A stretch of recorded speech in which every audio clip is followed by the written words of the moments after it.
Hi అండి అందరికీ, నేను మీ స్వప్న. ఫ్రెండ్స్, నాటుకోడి ఎగ్ కర్రీ ఫ్రై చేస్తున్నానండి ఈరోజు.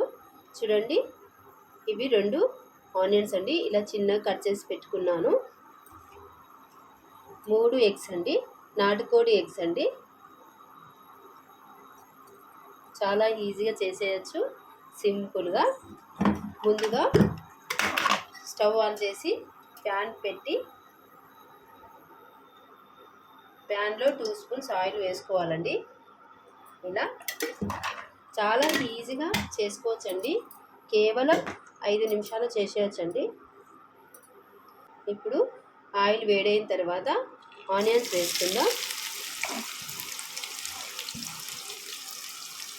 టేస్ట్ కూడా సూపర్గా ఉంటుంది ఫ్రెండ్స్. ఎక్కడ స్కిప్ చేయకుండా చూడండి ఫ్రెండ్స్. ఇలా కలుపుకోవాలి.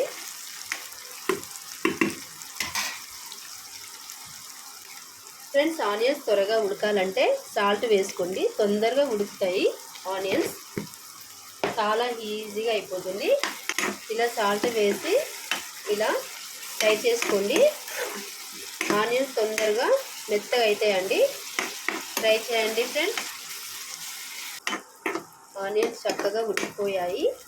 ఇప్పుడు పసుపు వేసుకోవాలండి. కొంచెం పసుపు వేసి కలుపుకోవాలి.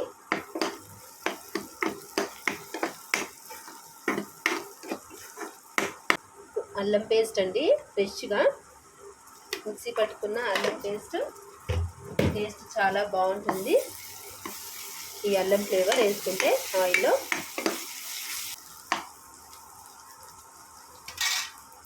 ఇప్పుడు కారం వేసుకుందాం. కారం 1 స్పూన్, కొంచెం ఆఫ్.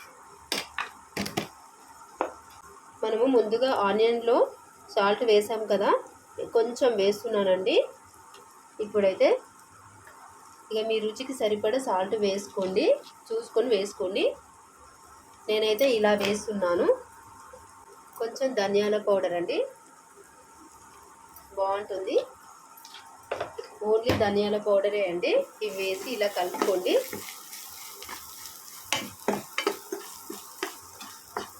నేనైతే నాటుకోడి ఎగ్ అండి ఇది వేస్తున్నాను.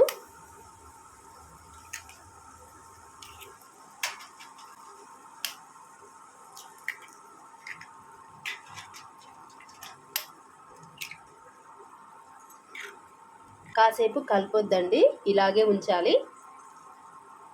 ఇప్పుడు కలుపుకుందాం ఫ్రెండ్స్.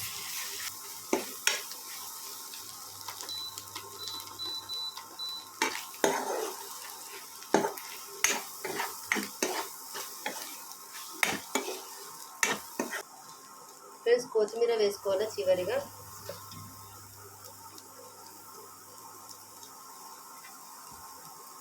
ఇలా వేసి ఇలా చక్కగా కలుపుకోవాలి.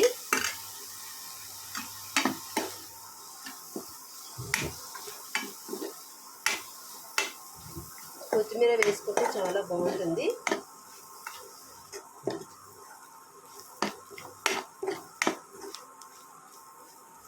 నాటుకోడి ఎగ్ కర్రీ రెడీ అయ్యిందండి.